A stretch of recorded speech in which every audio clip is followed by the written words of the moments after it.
What a past week it's been. You can feel the storm in the air. It's just been absolute craziness with FTX, seeing them blow up like this and seeing how many connections they have in relation to the crypto industry. It's really remarkable, and the unwinding, I think, is going to be pretty damaging.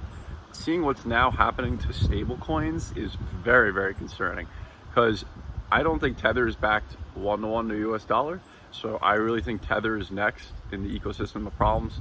And how I understand it is FTX in some way was using stable coins as some form of collateral for different kinds of like positions you could take, all the different stuff they were rolling out with like futures and tokenized stocks. Like, I'm still wrapping my head around it entirely, but this is crazy. Like, this is really crazy. And I honestly think for crypto, it's gonna get worse before it gets better, because they still have to do a lot of unwinding because their toes are dipped in so many different things, or they did so many different acquisitions, and now it's just all blown up, like all into pieces, like just like that.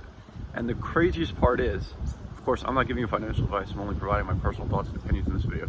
The craziest part is, and I saw a couple comments, and like, I'm definitely not the only one saying this, but when you look at what's happening with FTX, what do? Ultimately, they loaned out funds that were the customers, or they used the customer funds for whatever that side platform they had. And basically, they were using customer funds not for customers.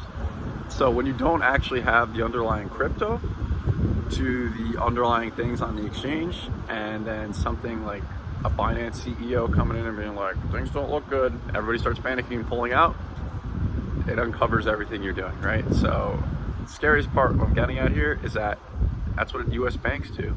They do the exact same thing, just use customer funds for different investments, all kinds of leverage. Everybody's heavily leveraged.